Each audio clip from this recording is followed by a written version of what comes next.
Question 3. Will marriage cease? Will marriage just cease in heaven and the earth made new? Ellen White alludes to that being the case in a number of places. They haven't given a reference. I'm single on earth. Will I be single in eternity? So basically, if you're single on earth, does that mean you're never going to have an opportunity to marry? If you're at the end of the world and you're single, should you quickly get married before it's too late? Because when you get to heaven, you'll miss your opportunity. If you're in a bad marriage here on earth, does that mean you're stuck with this person forever in eternity? Depending on where you are in your life cycle, whether you're in a good marriage, a bad marriage, you're not married and you want to be married, wherever you are, this question comes up over and over again. Is there going to be marriage in heaven and the new earth? Now, this question arises because of a passage that's in the New Testament where the Sadducees asked Jesus about the resurrection, and it really is about the resurrection. They don't care about marriage. The question is not about marriage. The question is about, is there going to be a resurrection or not? And they put this conundrum or this complex question to Jesus, this trick question, that if I think it's a woman was married 7 times, when she gets resurrected and her 7 husbands are resurrected, which one we should be married to, the first, the middle one, or the end one? And Jesus responds by saying, don't you know anything that in the resurrection there will be no marrying or giving in marriage? So that's pretty much about what inspiration teaches about this subject. And then Ellen White comments on this and says that there is not going to be any marrying or giving in marriage in eternity. And that's about all we have on the subject as far as I'm aware. And I just want to be, I'm just going to, having said all of that, I'm just going to answer a question and I'm just going to skip on to the next one. Besides those statements, if I just took them as read without anything else, I think it's pretty clear that there will be no marriage in eternity. But for the questioner to ask that question, and it gets asked quite often, tells me that people are unsure exactly what that passage, whether it's in the Bible or Ellen White, what they really mean, if they should be read at face value or not. Now, I don't know if people ask that question because they've lost a loved one or they want a loved one and they just feel that eternity would not be the same unless they're in a partnership, or eternity wouldn't be the same if they're stuck with that same partner and they want to get loose, depending on one's perspective. So I'm going to say, if you just read those passages literally, it seems pretty clear to me. But if those passages should be read literally, if there are other models that would indicate otherwise, I don't know. And I think for me, the safest answer that I would give is based upon those literal readings. I think the answer is pretty clear to every one of us. But is there another perspective that we may or may not have on this subject?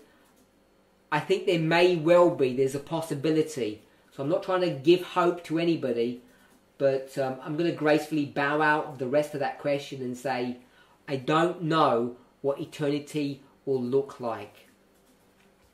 One thing that seems to be clear, if we're just going to work on inspiration, is if there was never a sin problem, what would eternity have looked like then? We have no indication that marriages would have broken up. So Adam and Eve, they were married for 900 odd years. I'm guessing, I don't know when Eve died, of course, doesn't tell us. But if she died around the same time as Adam, they're married for 900 years. If they had never died, if it had rolled on into eternity, would there have been a time when they have been separated? I can't think of any reason why that would have happened, why that model would have changed. Would they have continued to have children? Again, there's no information on that. But even if they were to stop having children, would that negate the fact that they would no longer be a couple after them spending millennia together? Would God wrench that relationship asunder? I've no reason to imagine why that would happen. So without the sin problem coming in, I think marriages would have continued through into eternity. And now that the sin problem has arisen, does that mean there has been some change? The passages seem to indicate that, but I'm reticent to be completely dogmatic about the whole subject. Just want to remind us that when Jesus answers questions,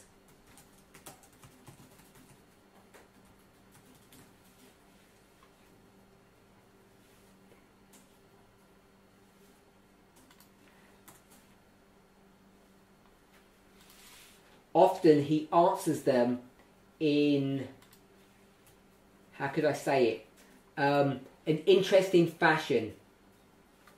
So I'm quoting from Matthew 22. So in Matthew 22, I'm just going to read verse 28. It says, "Therefore in the resurrection, whose wife shall she be of the seven? For they all had her." Verse 29, and you'll notice that this is obviously a completely sexist model that they produce.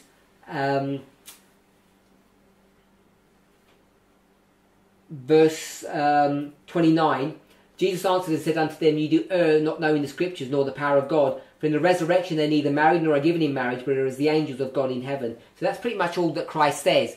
I just want to interject one point. If you go to the Muslim faith, I'm not saying that there's any veracity in that religion, but they have a completely different model. You know that their jihadists, which is their warriors, they have this promise for eternity. I don't know the intricacies of it, and I don't want to belittle or make mockery of what they believe, but they have all of these, the men, again, it's so sexist, it's ugly. They have all these virgins that they're going to be married to. They're going to have this sort of domain that they're going to be ruling over. So they certainly have this model of marriage, which is their definition of paradise, of course, which is different to what might be portrayed in Matthew 22. The reason the point I want to make is if you go 2 chapters forward in Matthew 24, it will just take a cursory reading. I think it's Desire of Ages chapter 69. Desire of Ages chapter 69, which is Ellen White's commentary on Matthew 24, Mark 13, Luke 21. So that's Matthew 24, Mark 13, Luke 21, and this is Desire of Ages chapter 69.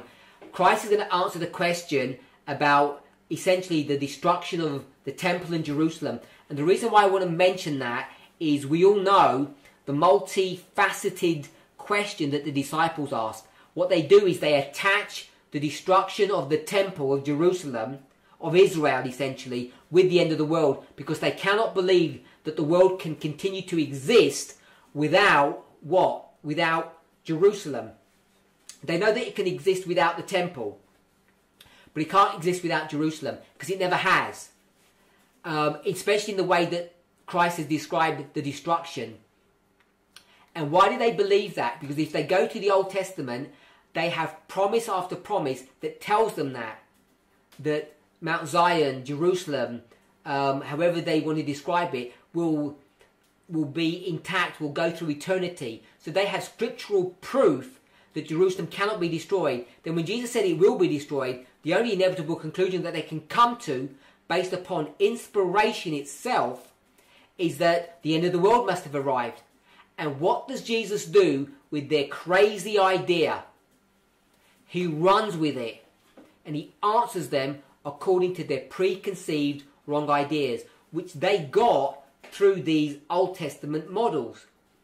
Now, the question that's addressed in chapter 22 could very well be along those same lines, that these people who don't believe in a resurrection, they're asking questions based upon Old Testament models that they are going to use to prove their point, and then Jesus turns around and wipes away all their arguments because it's based upon their own preconceived ideas, which are basically wrong models.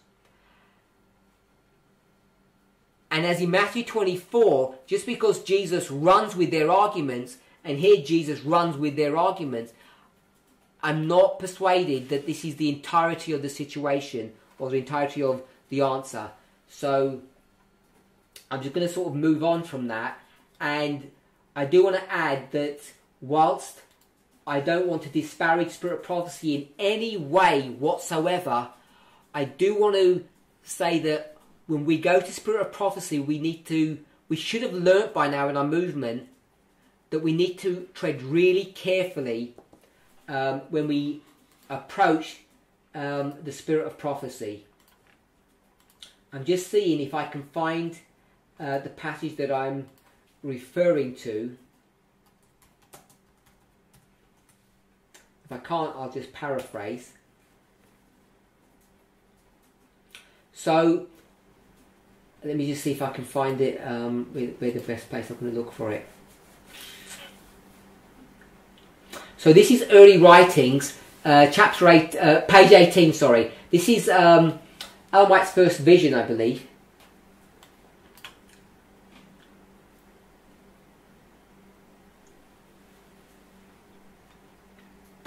And I just want to see if I can pick up the correct page.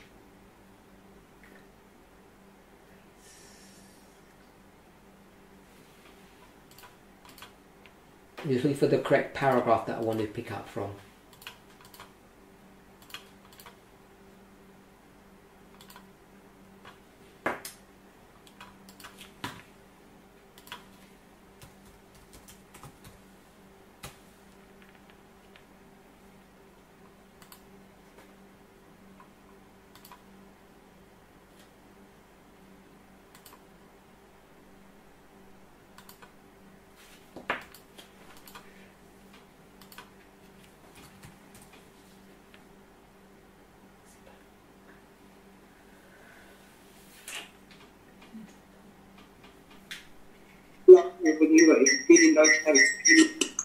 Could we just off our microphones?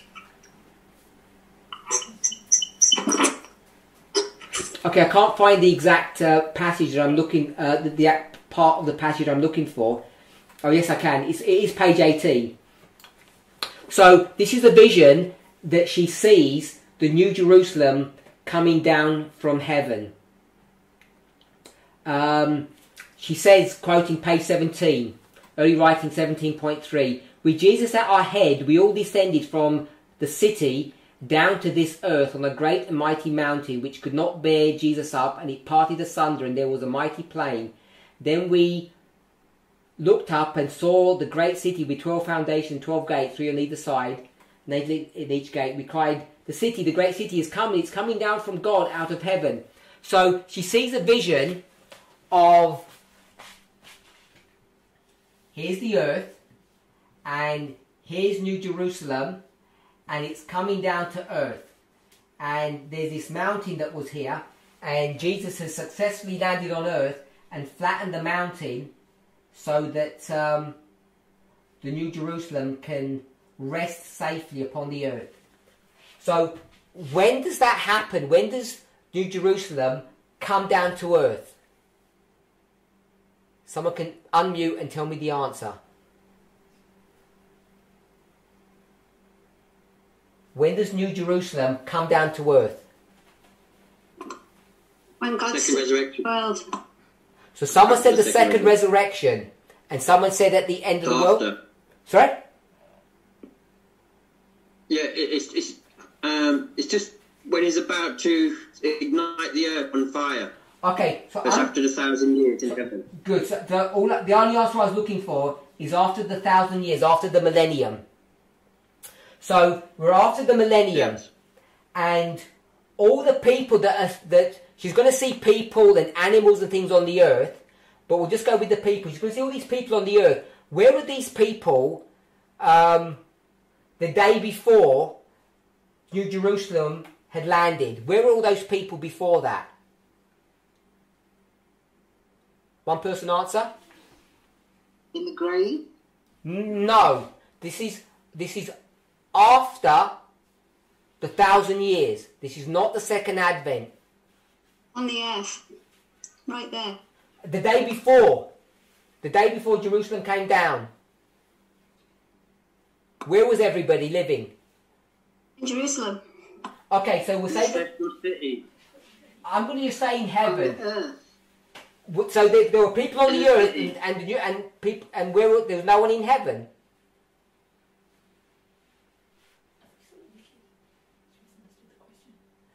these are not wicked people. I'm not talking about any wicked people. Oh yeah, heaven. So everyone's in heaven. Then the New Jerusalem comes down and she sees people here on the earth. So I just want us to understand that this is at the end of the millennium, and we know we're going to spend 1,000 years in heaven. We're not going to spend any time on earth. The earth is desolate. And in this vision, she sees the earth made new. It's beautiful. So I just want to read a little bit more from this passage. And this is now, I'm going to take from 18.2.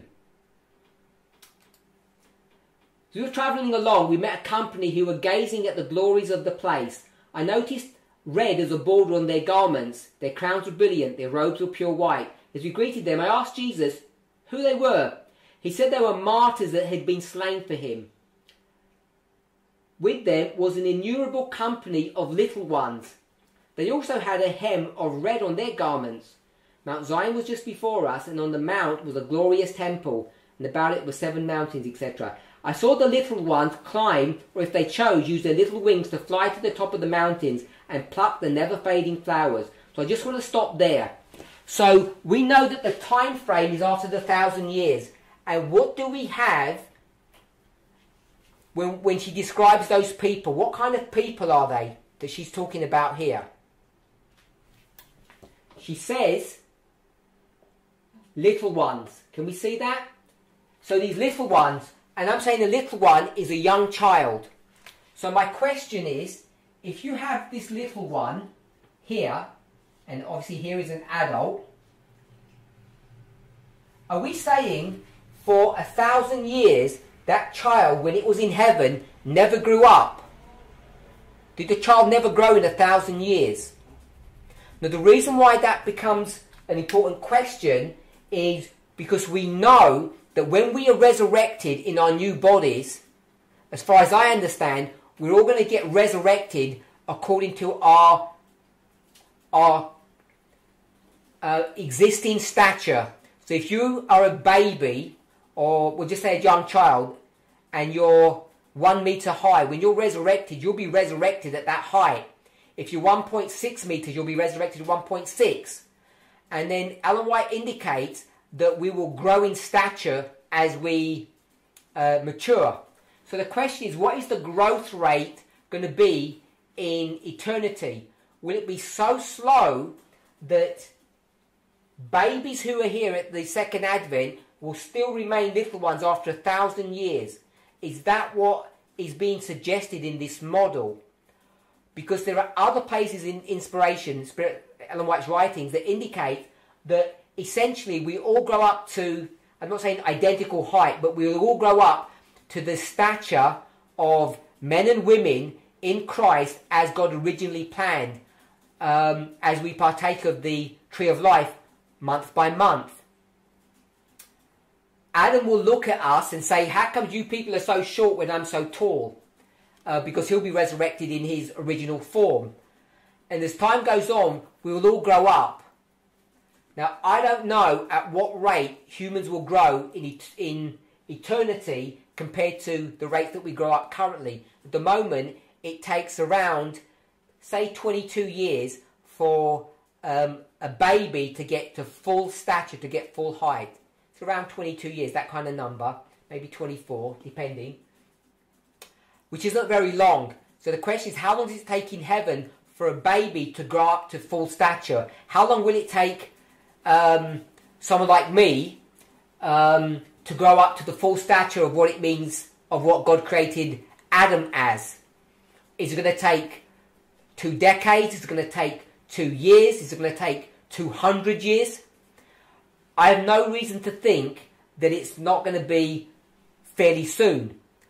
So the point I'm trying to make is, when we take a simple vision like this, how would we read this? Would we read it literally that there are going to be babies with us at the end of 1,000 years, which means they must have been babies when they were born? She calls them little ones, which means there has basically been no growth in them.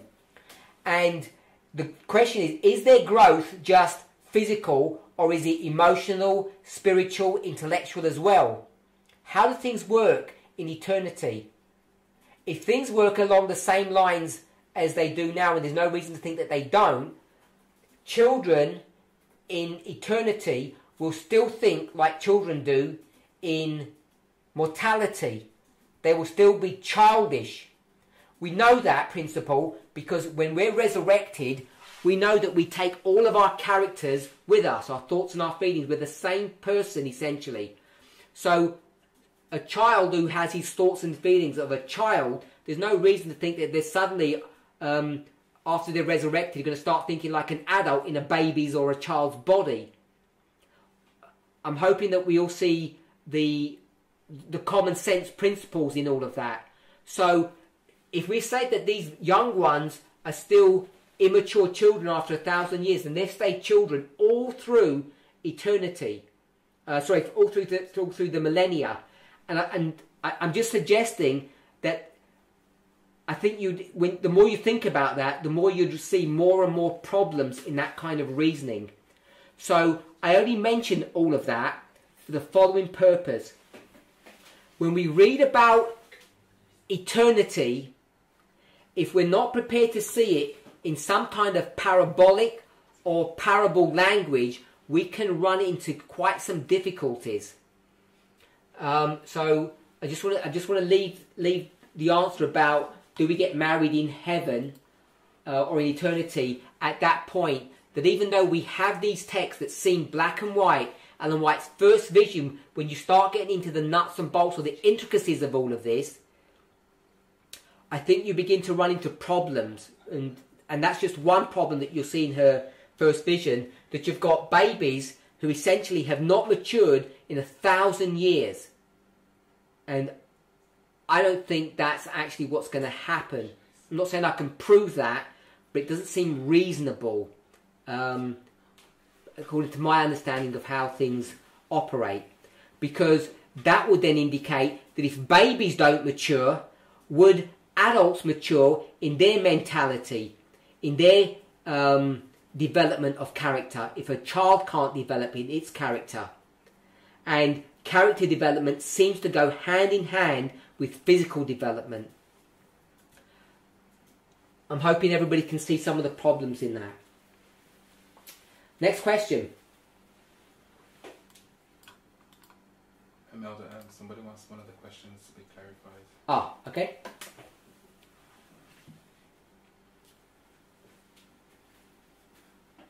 So someone's asked a question, it's for clarification. It looks like after the lovesick period of 18 months, a couple will no longer treat each other with care and love. It's gone dead. Oh, sorry. Will no longer treat each other with care and love. How a relationship should look like after the lovesick period of everything was if everything was constructed properly. Can I please clarify? So I'm not saying that after this this emotional rush, this lovesick sentimentalism fades away, that a couple cannot have a proper, loving, functional relationship. What I am saying is, for the vast majority of us, they won't. It becomes hard work. And I'm saying it's dependent upon one's education. Not that you've got a degree, not that you've got a good job, not that kind of education. An education in how human beings are put together. Now, some of us, perhaps even listening, are really fortunate that we have a certain personality that is, I'll just say, very affectionate or very loving. So some of us have got character traits that help us to have empathy and sympathy. We're very empathetic, sympathetic. And so we could marry someone like that and have a really loving relationship. So if you're a wife needing this love and affection, if you married a very empathetic and sympathetic husband who really thought about things, was very careful and thoughtful, you might have a really beautiful relationship after this time period. But the reality is that most of us, if you just think of a bell curve, I think hopefully most of you are aware of that. This is small, and this is large, and this is average. For the average of us are here in a mess. There are a few of us that would really get it correct. there are some that would be really, really extreme cases, you know, physical abuse, divorce after 12 months, but most of us are in here, mediocrity. So it's not a death sentence for relationships. What I want to say is that the solution to this is not prayer. Prayer will not fix this problem. The solution to this is education. Our first work, we're told, is to understand our own human construction, to understand the nature of man, how we are built, how we're put together, both physiologically, for health principles, but also psychologically. And most of us, unfortunately, are not familiar with the psychological construction of a human being. And until we get familiar with some of these concepts, some of these ideas, we're going to be crippled in our relationships, and it's dangerous to enter into a relationship. If you're already in one, it's hard to improve. It's really problematic situation. You know, when you're married, one of the problems with marriage is husband and wife, they get into a fight, they get into an argument. Most of the time where they're going to get into this problem is because the husband demands to have affection or love, even though he doesn't realise that's what his core problem is. The wife doesn't know how to give it. And then what ends up happening is, for them to demonstrate their love for one another, what will they do? How do most couples demonstrate that they love one another? It's sex. And sex, if you were to go down, if we're going to say, let's fix the problem, and the problem is we've got into a bad situation, if I had a number of steps here, sex would be here at the bottom. But what ends up happening is sex gets put here at the top of the thing, and people think as long as they have sex, intimacy, it will fix the problem. What I do want to say is this: not that it's wrong to have sex, but sex should be here after they've gone through these steps. But what I do want to say is the reason why most of us put sex at the top is not because we're sex mad or we've got some kind of problem or there's something wrong with us. It's this: we are physical beings, and whether we realise it or not, however prudish or conservative you are, one of the things that you cannot get away from, one of the things you cannot deny, is your own physical being.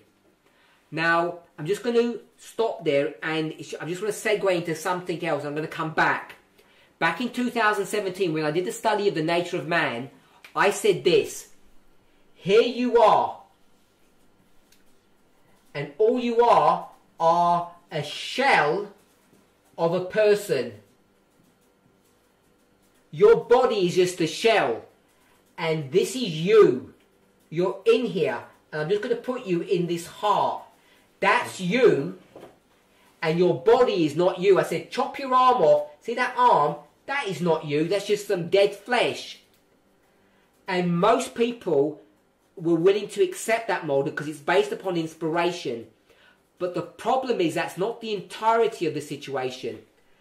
And the difficulty most of us face is that as conservative Adventists, because of the number of problems that I've already addressed in this question about going from childhood to adulthood, problem one. The other problem is we put God before we put human beings, which John says in 1 John that you're a liar if you put God above your wife, or you put God above your husband, or you put God above any of your human relationships. This is a lie to do that, because you're given these relationships to prove or demonstrate what true love is really about. They're training tools to help you to love God, to understand it. We've got it the wrong way round. So just coming back to this point about this shell, when we consider that this is you, what conservative Adventists do is they understand this, and we know we're going to get a new body because we hate it here on earth. We hate everything about earth. We want to just jettison off of earth and get everything brand new. and we're going to take our you with us and receive a new body. 1 Corinthians 15:46. The first body is corrupt. The new body is glorious, incorrupt. But the problem is this. A human body, or what in Genesis is called a living soul, is not just this. It's the combination of the physical and the spiritual, and we cannot separate them. Now, we can separate them to do some study or analysis, but we have to put the pieces back together. And the problem is conservative Adventists like us don't do that. And we think that physical union is something that's gross and ugly, so that people limit perhaps how much sex they have. Some people think that you only have sex to have babies, or that we should restrain from having intimacy, and you know, some couples will sleep in separate bedrooms and do all crazy things because they deny their physicality. And when I came to this thing here, we're going to fix the problem, the argument that we've gone into. Instead of putting sex in its proper place, sex gets prioritized here. And even though that is wrong and it's not helpful, it's almost instinctive, if I can say it that way, because when two people join together in the act of intimacy, they do become one flesh at many levels. It's not just physiologically, I mean in the body parts, but there's chemical bonds that happen. It happens at so many levels that they become united. And because we have an innate awareness of that, an unconscious awareness of that, in fact the world exploits that. That's why we have so much romanticism, so many romantic movies, so many romantic songs, that we understand that if we have sexual or physical unity, it fixes things. It makes us feel good. And that's why we can often jump to this, because it's easy. But it's not the correct step to take. Sophie has a hand up about this question. Okay. So what I'm trying to say is, in the question, it's not that we're doomed to failure afterwards, but with the right education, with the right thought processes, we can go from that euphoria to a stable, proper, functioning, loving relationship. Now, children, parents and children, God never designed that we should remain as children. We know that. It wasn't his will that we should remain as children. Forget the issue of sin. We would grow up into adulthood. So if that's the case, then this parent-child relationship, where they understand how love works both ways, we know that that should be carried through into adulthood. So when you get to adulthood, we become much more stable. We do change from children to adults. We're completely different beings, the way we think, the way we operate. But some of our needs, the ones I've described, are enduring. They don't change. So when we go from this love-sick phase to a more mature, stable phase in our relationship of marriage, we go from courtship to marriage, then there's no need for our relationship to diminish, or for our love to become shipwrecked and our pleasure and enjoyment to be lost. It does not have to happen. In fact, it's God's will that it doesn't happen that way, just like from childhood to adulthood. So I don't think there's any doomed projects or its failure. The reason why most people are not going to transition properly is not because they're not good Christians, it's because they haven't been trained properly. We actually need to know the mechanics of how these things work, put them into practice, and you'll see, if you knew the rules of the game, you could play the game of life well. Have another question? Sophie has her hand raised about this question. Okay, so Sister Sophie, do you want to unmute and ask your question?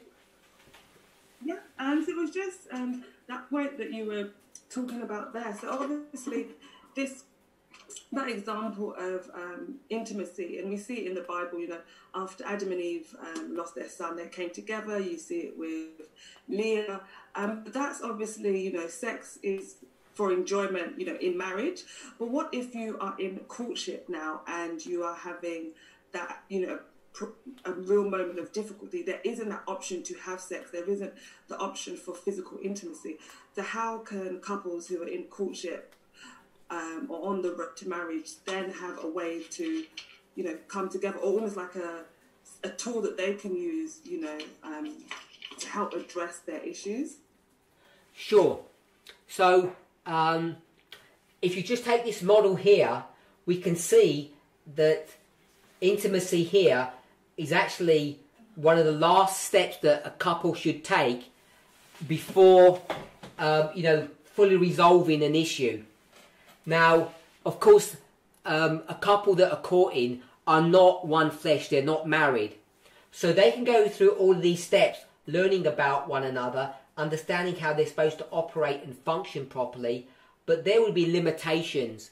Now, this idea about a husband and wife that I've spoken of here, I haven't spoken about a master-servant relationship. So your manager is an attractive woman, and here you are, you work for her, and there's some strain in your relationship. You expect affection and love from her, and she expects it back from you. Now, this affection and love is not the same affection and love that a husband and wife would give one another, but they would expect some form of that, just like siblings would, brother and sister, just like friends would, a boy and a girl. So this husband and wife relationship has some unique characteristics that go all the way to the bottom, which makes their union something special. But it's not different fundamentally. When I had siblings, you've got two people. When I've got friends, you've got two people. So you can see that every single relationship is composed of two people. That goes without saying. So it would be siblings and siblings, friends and friends, master and servant. Now, each one of those relationships all demand affection and love. But the nature of that affection and the nature of that love would be different if they were boy and girl, if they were two boys, depending upon their age, depending on what the situation is between the master and the servant. All of these things have to be understood in their context. So when there is a problem in a relationship and you're courting, you have to work out where you are in your relationship. You're not husband and wife, you're not one flesh. So your manager who's a woman, and you've got a problem. You can't go all the way here and fix it with sex. It's illegal. Which is good. Sorry? Which is good, because we're saying that's not the way to fix it. Yes, exactly. Yeah. So the point Sister Emma's making is that's good. That's why when you've got some problems here, you don't have an affair. An affair is not a solution to the problem here. So you can go in that relationship to a certain level and fix the problem within that sphere of influence. When you're courting, you remember that you're not married, you're not one flesh. You're seeing if this person can become one flesh, if you're willing to go all of that distance with them. And the closer you get to that date, the closer you can get to marriage. So, you know, someone might argue, if they're going to have a follow-on question, okay, so here we are in our relationship. This is where we started, and this is marriage. We're married now, and we're here at engagement.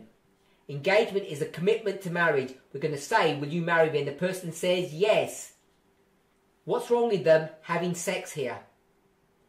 What's so special about this waymark? Does something magical happen? No, there's nothing magical happening here. Everything is just a progression.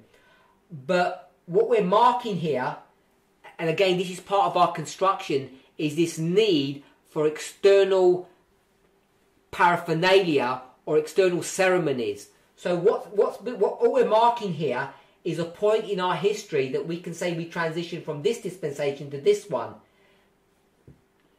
And whilst we could argue that it's arbitrary, nevertheless, it is something that God has given to us.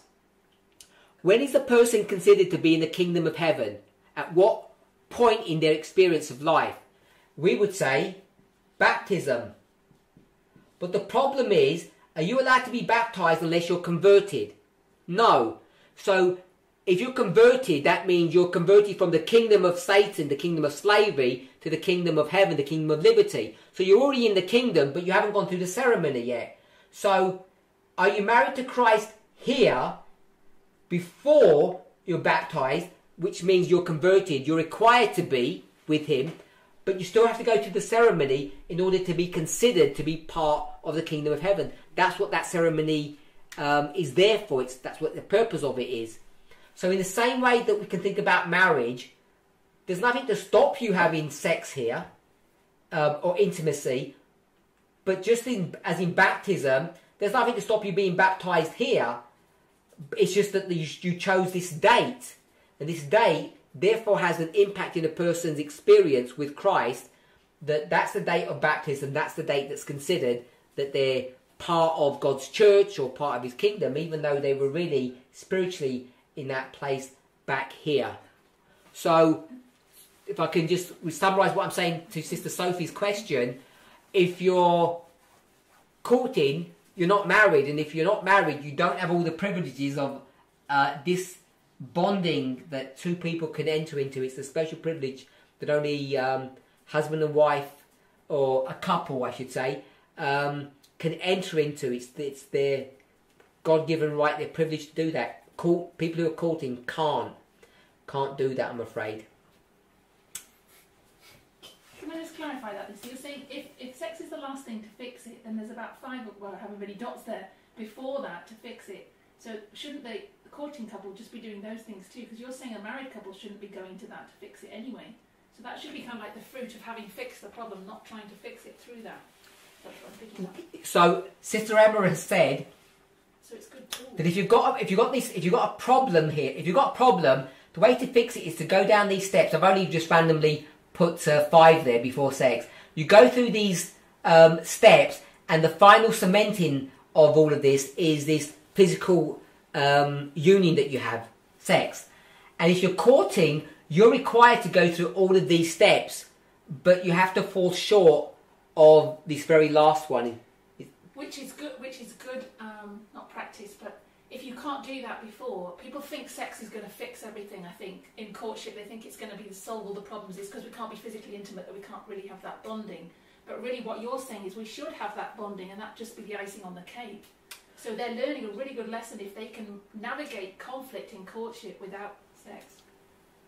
So in courtship, we recommend that people don't come together physically, and whether or not that's kissing, whether or not it's touching, it's coming together physically at some level. And people ask often the question, does that mean we can't touch? Where can we touch here? And I'm saying you can do what you want from here to here. You can have sex if you want to at the beginning. You can touch hands, kiss, do whatever you want. The problem that arises is, first of all, if you take this model, if you have intimacy to try to fix problems, which most of us will do, you'll never actually fix the problem. So it's good, as Sister Emma has just said, it's good to actually practice on actually conflict resolution, if I say it this way, of how to have equality, how to have resolution the proper way, because you're going through some systematic steps before you get to the final one. If you don't know how to do that, you will never fix the problem, because sleeping with your partner won't take the problems away. Ask anyone who's married. It might do for the 10, 20 minutes, however long you're together, but the problems just surface.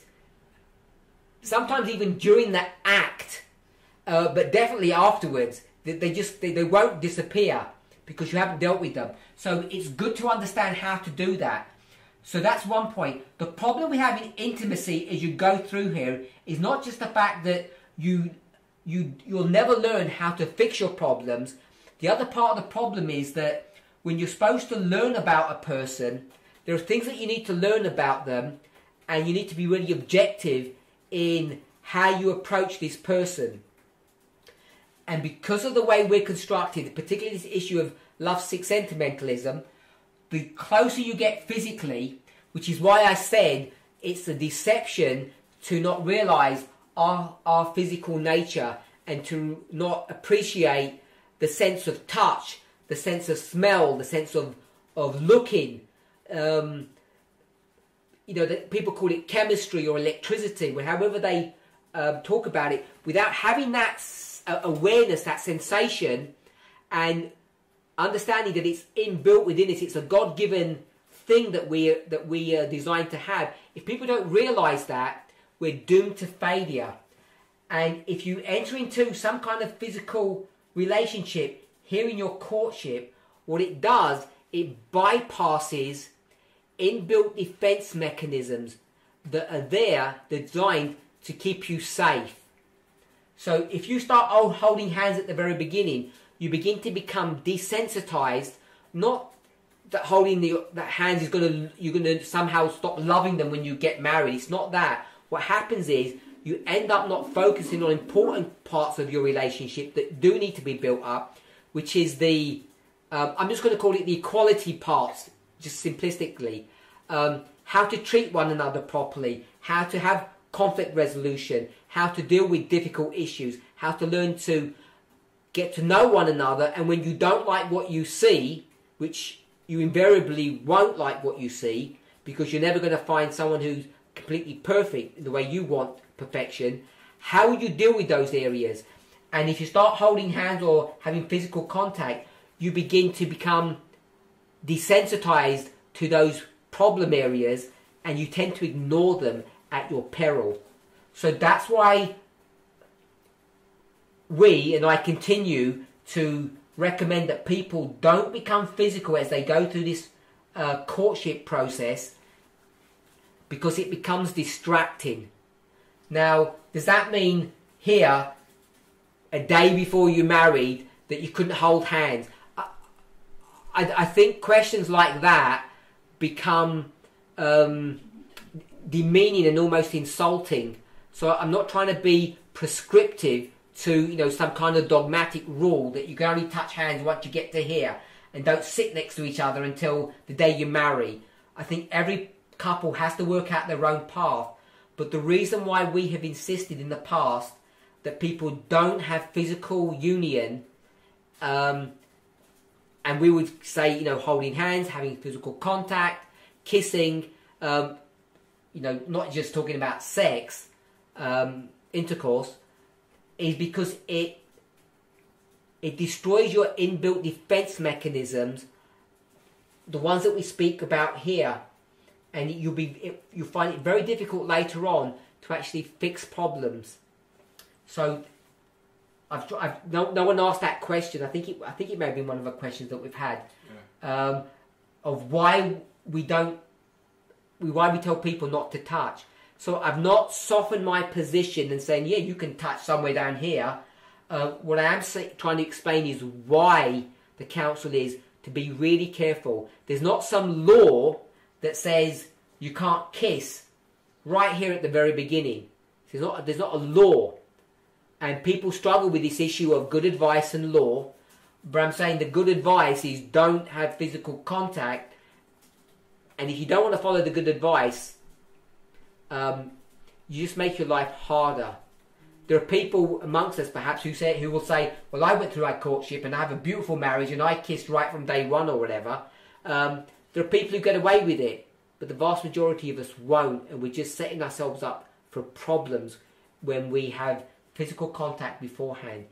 Every single one of us needs to decide how and when and what it looks like before we'll hold hands or touch or even sit next to each other, go out for a meal together, whatever it is where we become intimate with one another. I don't mean sex. Everyone has to work out how that process goes from beginning to end. This is one of the following questions anyway. Okay, so someone had asked that question. Yes, two people that... No, I didn't do. I can't see who I've got speaking. Brother Tom. No. Oh, I think we're coming to the close. Okay. So if we could start wrapping up. Okay, so Brother Tom's giving us a time check. Thank you. Did someone just say something? Was that Sister Sophie? Yeah, I definitely agree, and I think my question was more because just to clarify, I definitely agree that it's like anything about and that's where to be ignored. If you're courting someone, there are problems that come up, and you don't have those same tools of intimacy because those tools are unlocked after the altar. So how can people who are courting when they come across, you know, these issues, they don't have the full kit. How can they, you know, develop a toolkit that doesn't require intimacy to help them get over those hurdles? She wants to fill in the list. So, what I'm trying to say is, without getting into the steps that you would take, what I'm saying is, all of these steps are open to every relationship here. They all work on the same principles, and sex or intimacy is the final one. When you're courting, you're not living together, you're not with each other 24/7. There are limits to your relationship. So, there are limits to your relationship. The demands upon your relationship is different. So, you won't even be facing the same problems in your courtship that you'll be facing as husband and wife. And this last act of basically fixing whatever problem that arose, whatever issue that arose, an argument or a problem, when you go through the steps, this kind of seals that that problem. So friends can't do that. Friends are going to go through the same problems about equality and relationship issues, fights and arguments. They can't have sex, but they can maintain their friendship. So when you've got down to all this, say if there are 6 steps, a couple who are courting can get all the way down to number 5, whatever these steps are, and number 5 is a fixed problem for courtship. Number 6 is a fixed problem for marriage. Because you're not married, you don't need to go all the way to 6. 5 would solve all of your problems in courtship. That's sufficient to solve all your issues. And so then you can move on. So I don't want us to be left with this idea that if you're courting, you can't fix your problems properly, completely, because you don't even have many of those problems in the same way that a married couple will. For instance, when you're courting, you're not going to share bank accounts with someone. You're not going to... I doubt you're going to wash your future partner's underwear and have to hang them up or do the vacuuming for them. There's many things that you don't have to engage in that can be places where equality get eroded, where love and affection come under attack. You just don't face those conflicts when you're courting. And that's pretty much for the whole of this courting. They begin right here after marriage. So if you can get used to these steps in courtship, when you could just think about intimacy as, you know, the prize or the reward to finally seal all the repair that's happened before. Hopefully that answers that question. So we got through a few questions. Not that many. 1, 2, 3, 4, 5, 6. Then we got through 8 questions. Not too bad, I guess. We still have a few questions to go. I got some more questions in the list, which I'll try to add to the ones that we already have. It's time to, Brother Tom, it's time to finish, yes?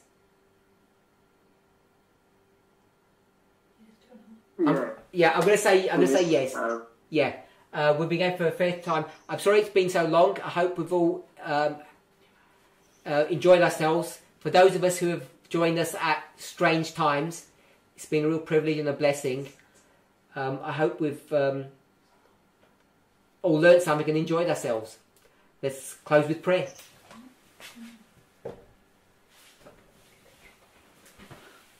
Our Heavenly Father, we thank you for your goodness and mercy. We want to ask and pray, Lord, for a special blessing on those people who are enjoying being single, who don't have a current need or desire to be in a relationship. May they be at peace and find pleasure and enjoyment in being single, in the work that they're doing, and in their relationship with you. For those of us who are in a courtship, I want to ask for a special blessing, Lord, that they can learn how to function and practice being a couple as they step through that courtship into the final step of being one flesh. For those of us who are married, Lord, I want to ask for a special blessing. There are so many of us who don't understand how marriage works. We have had a great disservice done to us by society, by the church. All the principles, Lord, that we can learn from psychologists, from books, from the world, are all contained in inspiration. It's just that we haven't looked at your word correctly. However you direct us, Father, as a movement, or as individuals, whether we are shown things from the world, whether we're shown things from inspiration, whether they're confirmed, whether a brother or sister teaches us something, it's my hope that each of us, especially those who are married, Father, can receive the blessing that marriage relationship was designed to give them.